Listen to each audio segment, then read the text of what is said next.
Hi, everyone, and welcome back to another episode of Round Robin.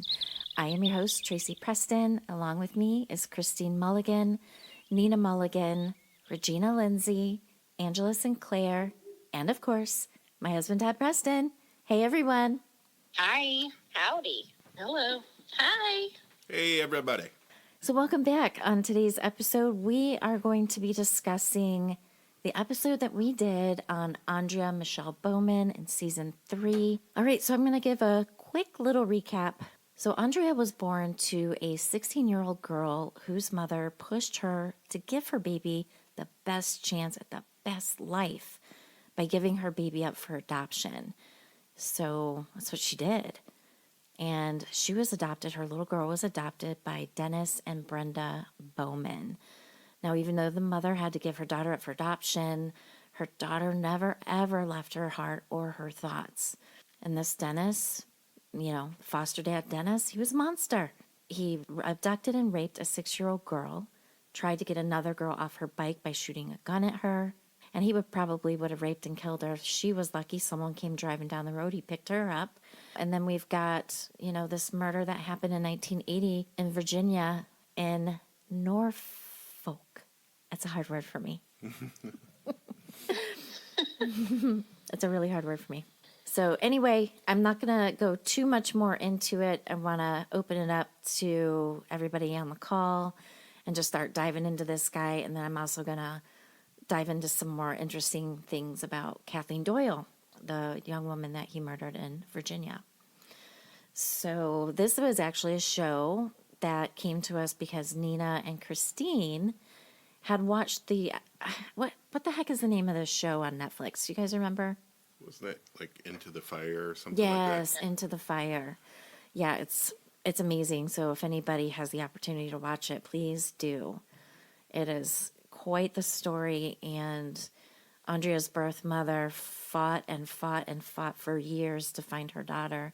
It's just sad that the way she found her is not how a mother wants to find her daughter. So Christine and Nina, let's start with you guys. Tell me some of your thoughts when you first saw the show. I thought it was bananas. Bananas. I couldn't know. Seriously. I just felt like it was just the weirdest puzzle. And every time you thought you kind of knew what was going to happen, it changed, but you're always like, no, that dude there's something wrong with him. That's weird and creepy, Yeah. But you just couldn't put your finger on it till they kind of started connecting the dots, Mm-hmm. And I also thought it was horribly tragic that this is a thing, especially for all of the mothers out there that have given their children up for adoption. And then to hear a story like this, it's like the worst case scenario, I want to believe. Right? If you were to give your kids up for adoption, you're normally giving them to families who can't have children. People that you think are going to give them the best possible life. And then to find a story like this, where it was the exact opposite of all the hopes that this birth mother had. Mm-hmm. Do you know what I mean? And then also heart-wrenching to have an adoptive mother that never had any other children again. So the one child that she has, she gives up for adoption. It torments her whole life, but she believes she made the right option because she would have never been able to give that child a good life. To then find out that her child had a horrible life, was treated horribly, and, oh, by the way, molested by her adopted parent, and then ultimately beaten and killed by that parent, and then buried in their backyard by that parent, and then lied about that and actually defamed her name. Defamed the child's name, which the child was actually a pretty decent child for all that she had been through. And then this adoptive father goes and defames this child, runs her name through the mud, makes everyone believe that she ran away because she was spoiled rotten and no good. And all the while, this monster is out there abusing and murdering other children. And then the adoptive mother finds all of this out. So never had any children, only to find out that the child she thought she gave a better life to was, by the way, completely wrong. And by the way, you now have a child that you lost. So now, on top of all of that horrificness, she is now a mother that has lost her child before she's lost her own life, which, in my personal opinion, would be the death of me if any of my children were to die, period, let alone be murdered. My life would be over. And this woman goes through all of that in a very horrific way. It was heart-wrenching from that aspect. And on top of that, remember, we had the theory, too, that quite possibly her sister was really her child. Yeah.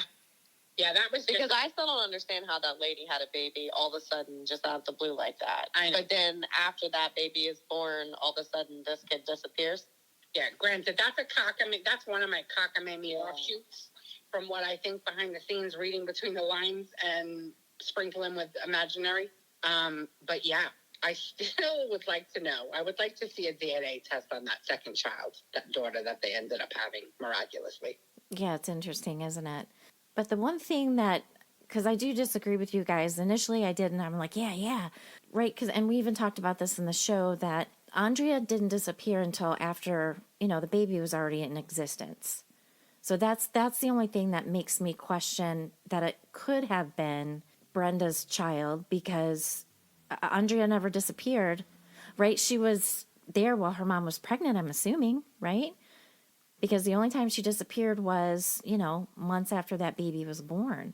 It's not like she disappeared and then came back and then disappeared again, or if she did, well, we didn't know about it. That could very well be it too. Yeah, but if it was Daddy's baby, then it would behoove the entire family to put on a show. Because the mom was going to take the baby once it was born anyway. And we already had the aunt that was saying that, there was something kind of always off with the kid. Not because she was off, but that something was off in the home. That there was something going on there that made her a little weird. You know what I'm saying? And the aunt also mentioned that she didn't see her often at all. That they kept her from most of the family most of the time. Yeah. Well, who knows? You guys could end up being right. They just didn't talk about it. Didn't talk about that. Like, her friends didn't say anything about her being gone for a while. I don't know. It's just one of those things that's wonky. I'd like to see a birth certificate. Yeah, but teenager, well, I would like to see a DNA test, not a birth certificate. Because the birth certificate, you can have a home birth and then show up at the hospital and say you just gave birth. They don't, they probably do nowadays, but back then they didn't check the mother. They would just check the baby, give the baby a clean bill of health, and you'd be on your way with a birth certificate. What's up, Ben? Well, Andrea, she had said something to the school staff that she was afraid to go home, and it was because Dennis was molesting her. So she had accused him of that. But if the baby is already born, wouldn't she have mentioned to the staff that that was a byproduct of being molested? Yeah, but she only went to the counselor at the urging of her friend, because her friend was witnessing oddities in her house for a while, and her friend was encouraging her to speak with somebody at the school. So the molestation was going on for years. All right, I believe that too. I'm sure he was, because he had clearly an affinity. I mean, what kind of a man scoops up a 6-year-old little girl, takes her, say, hey, I'm going to go show you a puppy. You want to go see some puppies? Takes her into the woods, blindfolds her, rapes her. And who knows, he might have killed her too. He got spooked, right? Because they were kind of near a park. And he heard something, so he hurried up and hopped off the little girl and ran away. It's damn awful that this little girl was raped. But he could have killed her had those people not been there. He was probably planning on doing that. And the same thing with the young girl, the teenager that was on her bike. He's pointing a gun at her, get off your goddamn bike and get in the woods. She wouldn't do it, so he fires. She still wouldn't do it. He fired again. And then luckily for her, someone came along. He's got to have a long laundry list of women he's killed and children. Right. And if it wasn't for Kathy, Andrea's mother, her persistence, this guy could still be free and doing this shit. Well, actually, that's where we're going to step back in time a little bit. We're going to talk about Kathleen Doyle. So now, Dennis was, right, he was in the Navy when he was younger. him and Brenda got married, I think, after he came home from boot camp or whatever, something like that, right? Am I remembering that right, guys? That he was in the Navy? Yep. Because I know he was in the reserves later in life, right? So he's gone off doing his 2 weekends a month or whatever it was, whatever the terms were. He's always done. He was in the reserves. I don't think he was ever a full serviceman. I don't think. Oh, okay. So he was just always in the reserves, right? So what really got him pinched, because the whole thing, like, granted, yes. What in the hell was Andrea's birth mother's name? I can't. Kathy. Thank you. Yep. Right. So Kathy had the, wherewithal. She was digging, trying to find her daughter because she got the call. Remember, that's what sparked it all. She got a call from the adoption agency saying, hey, we think that your adopted daughter, we need your DNA. That's how all that got kicked off, right? And then she's like, oh my God, she gives it. And then it turns out that the girl that was murdered in Wisconsin was not her daughter. And then that was what kicked her into full force to finding her daughter. But back in 1980, when Dennis was away on his 2-week mandatory reserve, he was on a ship, and he said he was going a little nuts.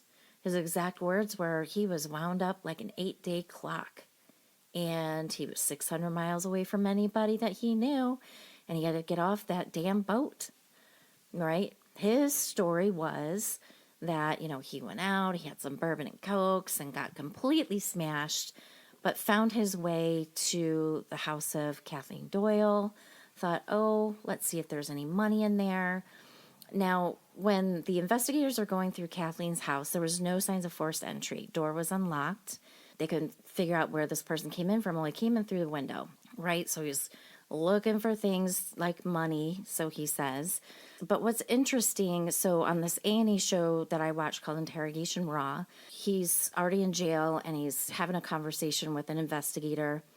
And, he's going on and on and on about how drunk he was. Oh my God, he was so drunk. He didn't hurt this woman. He was looking for money. She was there. It was her fault that she got stabbed with like a little pen knife. And he's like, lady, I'm out of here. So really, when I was watching this show, what he had done was, it was very methodical. The detective asked him, well, can you draw me the inside of the house? This guy drew it out, and when you looked at the blueprints for Kathleen's home, it was on point. So if he was that drunk, how in the hell would he remember exactly what that looked like all these years later? Good right? point. All these years later. The other thing that I learned, which we didn't know about in the other show, was that when the friends came to Kathleen's house because they hadn't heard from her, her husband was a Navy pilot, so he'd been gone. They'd been married for 9 months, and 5 of those 9 months, her husband was gone. He was way over in the Pacific somewhere. So anyway, when the girls came looking for Kathleen, they found her horribly beaten. They called 911. They could hear the operator, but the operator couldn't hear them. So they had to go to the neighbor's house and make the 911 call. Well, when the police got there and they were, looking at everything, looking at the phone, Dennis had unscrewed the receiver. Remember the old phones where it had the handle and the two big, Oh, yeah. the earpiece and the receiver where you talk through? He took out the speaker for the receiver. So he was very methodical in what he was doing. Yeah. And I was like, oh my God. So it was, they had finally gotten him, but that was 38, 39 years later. They had gotten this new Detective Smith, and, he was building up trust with Dennis, but, he got brought into it because he's now a cold case detective, and now we've got DNA. So when they did the DNA, there was semen that was recovered from Kathleen's bedspread. And so that's how they got the hit on Dennis Bowman. And the other thing that he went on about when he was drawing up the house, show me what it looked like, he drew 2 people. One person was Dennis, and then the other one was the monster. And then that's when he, started talking like a little baby boy, that he tries to keep the monster at bay, but when he comes out, he's supercharged. He could do anything. He feels powerful. So he's kind of trying to use it as the monster must have come out and I just don't remember. I black out when that happens. The other thing that was in the interview was that Dennis had 5 sisters. I think he was the oldest. So he had 5 younger sisters and a younger brother. And he was like, none of them ever got struck. So he's making it out to sound like he's the one who was always getting beat up by his dad. His mom never loved him, never said that she loved him. They stopped celebrating his birthday when he was 16. They just pretended it never happened, that kind of thing. And so, like what we were just talking about with Brenda, she was just, she must have just poured him unconditional love.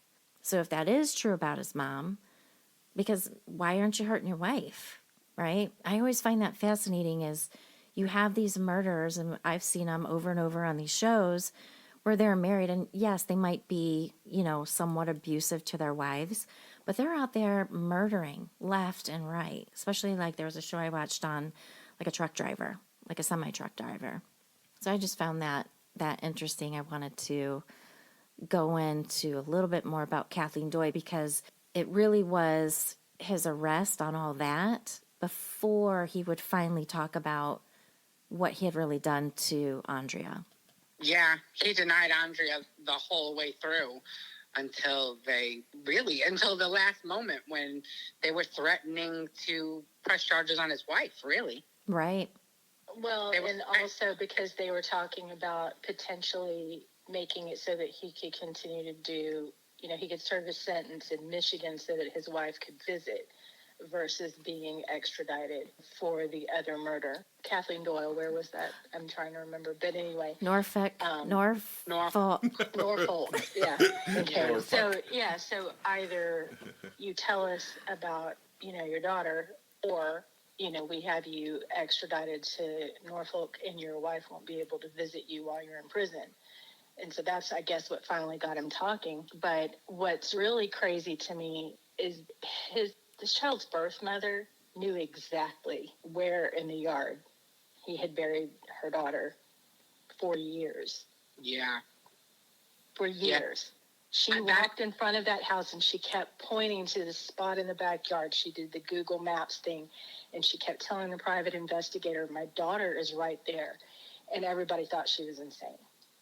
Yeah, no, right there, that's a prime example of mother's intuition, period. Even if and apparently it holds true, even if you do not parent the child. But if you give birth to that child, you're going to have some forms of mother's intuition. This right here is a perfect example of that, I think.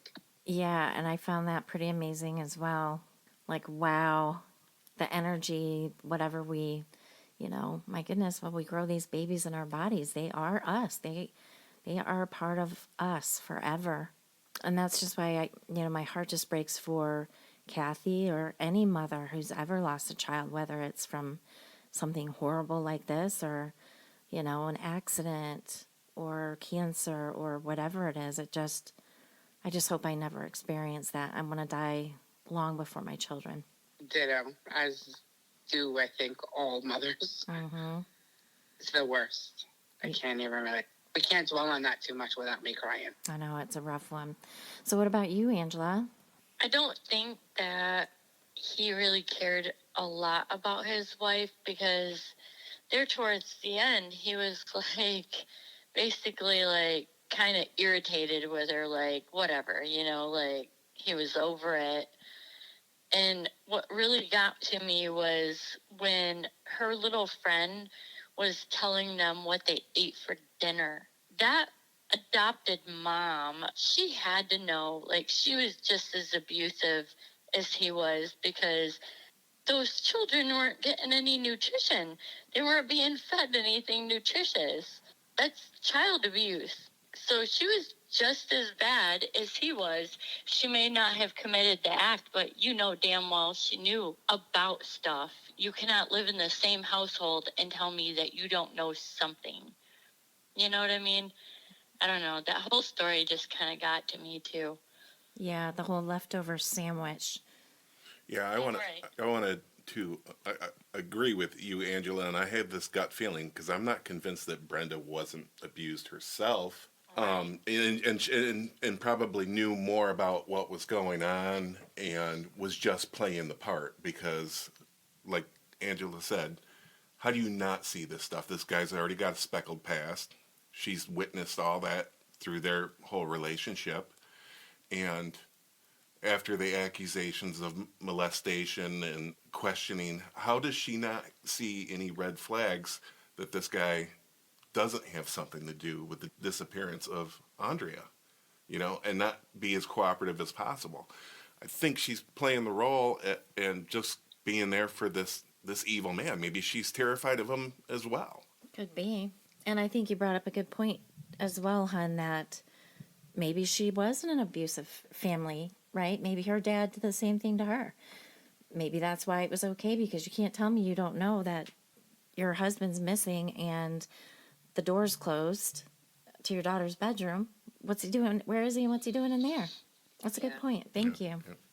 Same thing to you, Angela. I agreed. And also in the show where the aunt, where she was saying that, Andrea wasn't looking right. She was really disconnected. She wasn't really looking at anybody. She was sitting in front of the fireplace, just kind of rocking and disconnected from everyone. And Brenda comes in, yelling, "Oh, you want to know what this kid did?" Right? And so when Andrea came up missing was after her and her friends went to the principal and went to the pastor at their church, which, mind you, both Dennis and Brenda taught Sunday school. The truth can't come out if somebody's not there to speak it. So, Right. Exactly. Right, and then the minister or the pastor at the church has the nerve to get onto this girl and say, "Do you realize how much trouble that could cause for your father if you're not telling the truth?" Yeah, I And was they bullied her into backing down and recanting her story. absolutely. Were you going to say something, Angela? I was just going to say it makes me sick. There's a lot of that happens, unfortunately, and people turning a blind eye to that shit it really pisses me off. It hits a nerve with me really, really bad. Absolutely agreed. And the way the way he so brutally killed Kathleen. So let's just hit that real quick.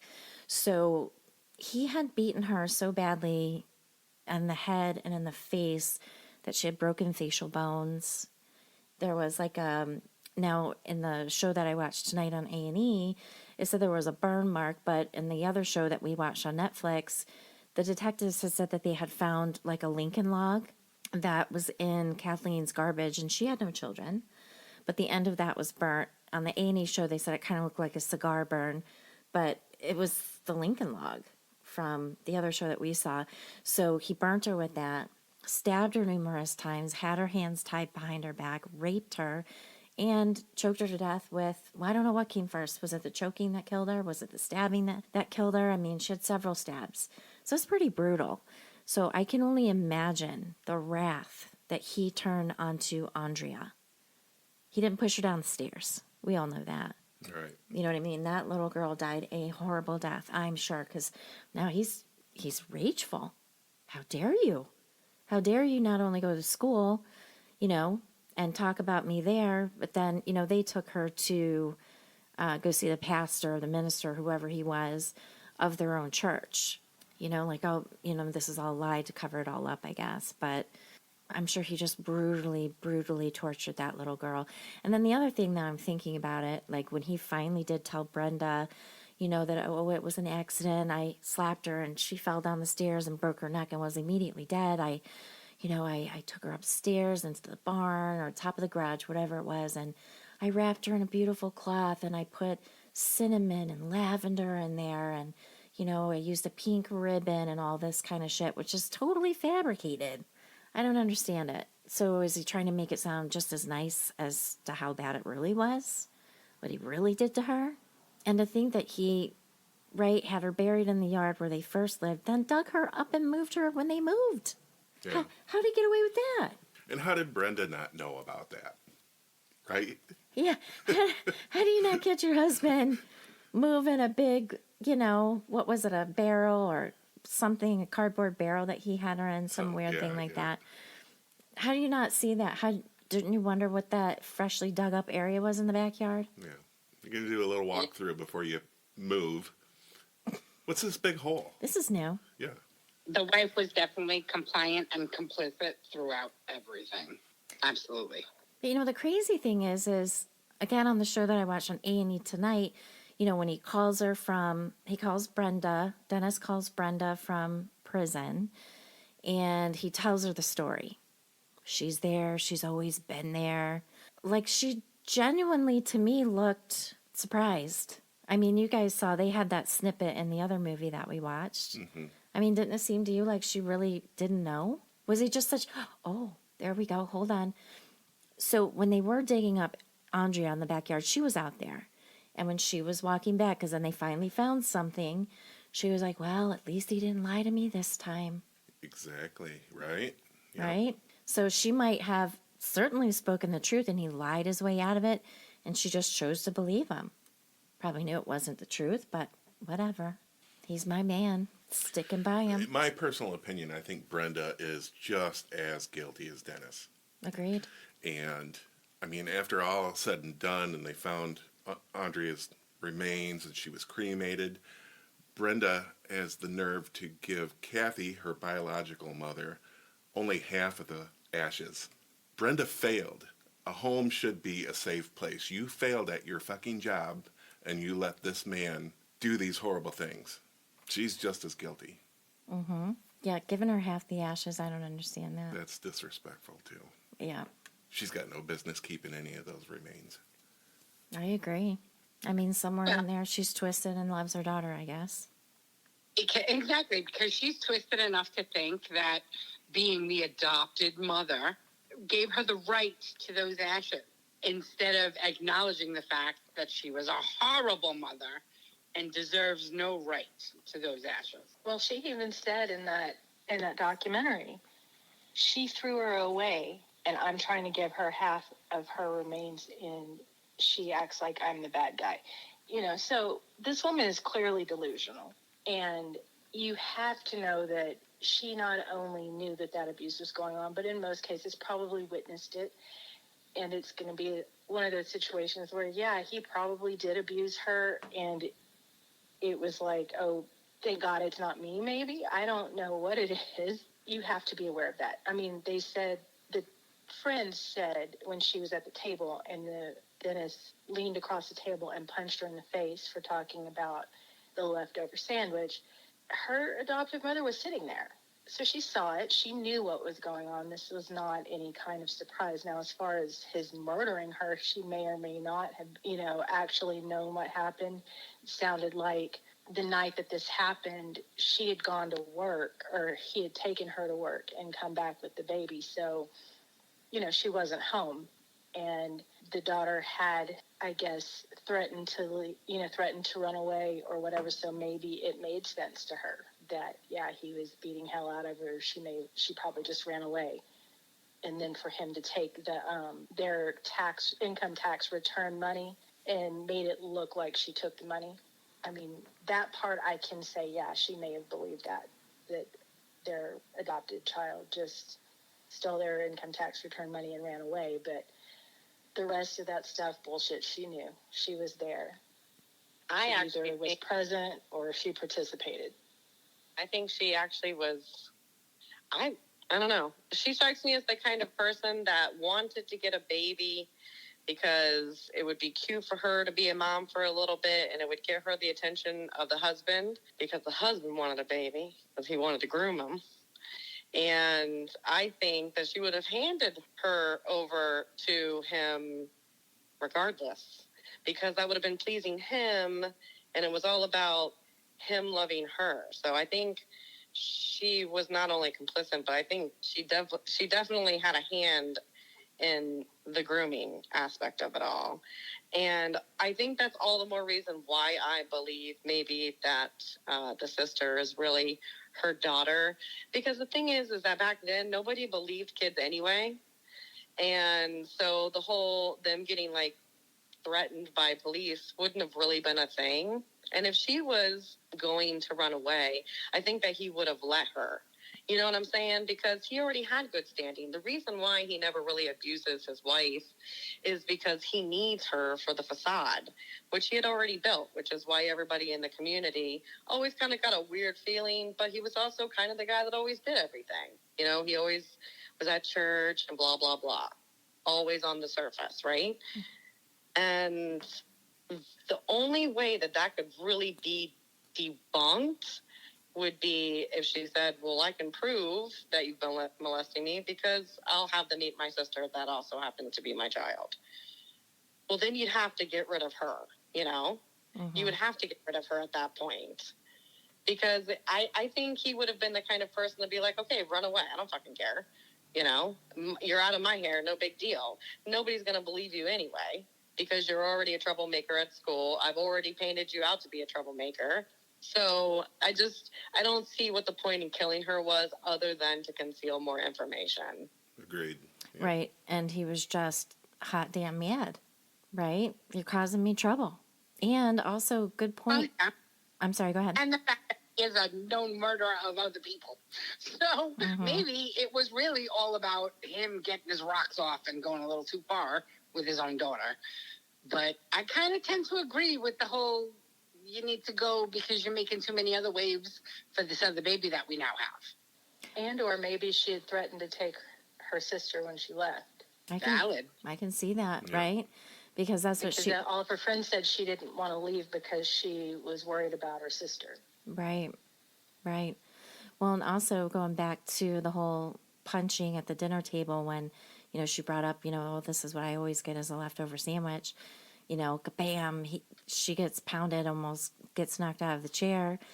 And Brenda just sat there like she just shut it all off. Just kept feeding the baby.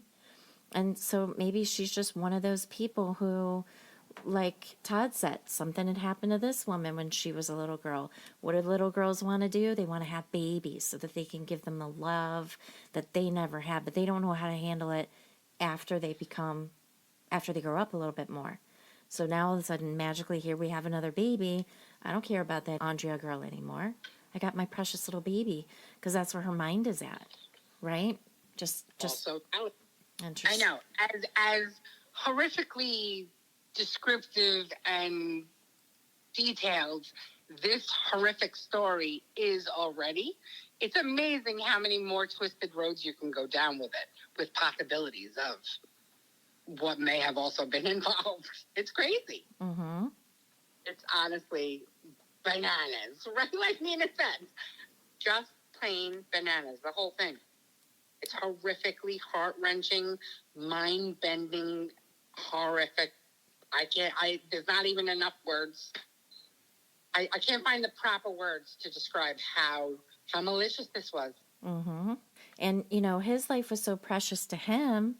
You know, when he was talking to Detective Smith, when Smith was trying to gain his trust and all that, he wanted to make a deal. He wanted the death penalty off the table.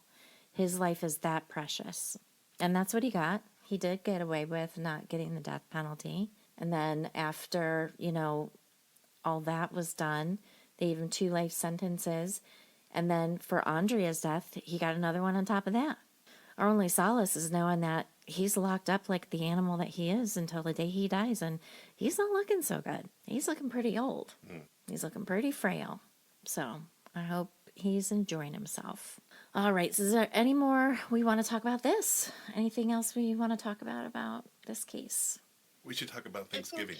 I was just going to say, I think we went all the way through this. We round robin this one to death Yeah, we did. on some extra trails that would be. Right. Well, because they could be. I know we had more victims. But anyhow, guess what? It's Thanksgiving week. It's Thanksgiving week. Yay! Yeah. That's crazy. Year went so fast. It did. So the time the show airs, the very next day will be Thanksgiving. Do you guys have anything fun planned? No, the kids are all coming over. We're going to have a family event. Per usual. What are you guys doing? Same. Headed to Tulsa tomorrow. Oh, Oh, what's in Tulsa? Lori's family. Lori's family. Oh, well, that'll be fun. I am looking forward to Tracy's cooking because every day she makes great food, but on Thanksgiving, there's a lot more. There's a lot more of that good food. And I'm usually I'm gaining weight just thinking about it. and I'm usually a very non-traditional holiday cooker. But this year I'm doing a little bit of traditional because we have Todd's folks coming, my mom's coming. And so, you got to do the turkey and all that crap. But I am going to bacon lattice that turkey. Yep.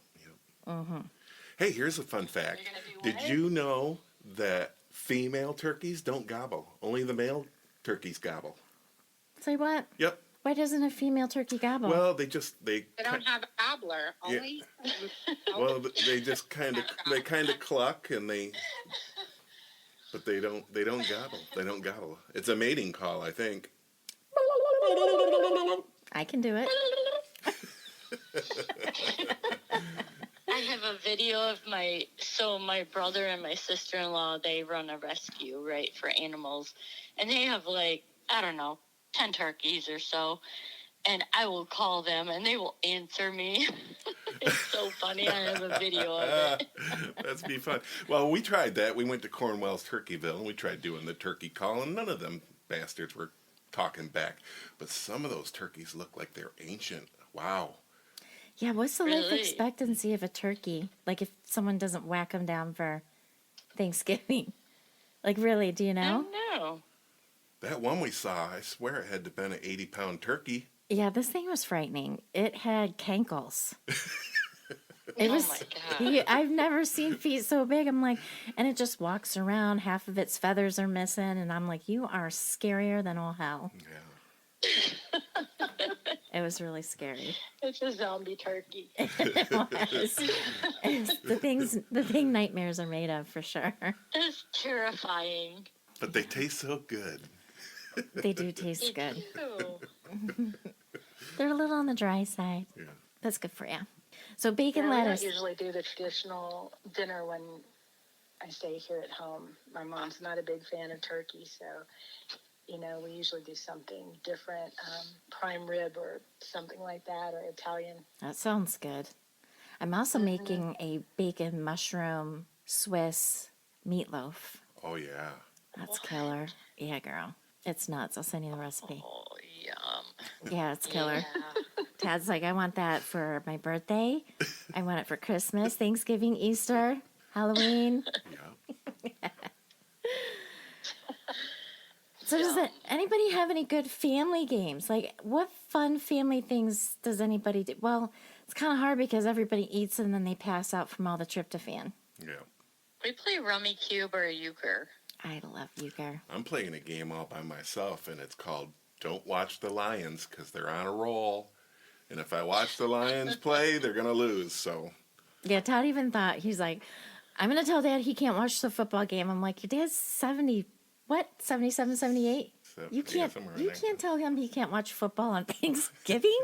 You keep your ass in the dining room. You can't watch it. So my daughter's dad was from Michigan and near Detroit, actually. And back in the 90s, when we were first together, was when it was always the Bulls and the Pistons in the NBA finals. It seemed like for years and years. And he would not let me watch those games with him because every time I watched, Detroit lost. Exactly. And this is the first time the Lions have gotten this far in how long, hon? oh, let me see.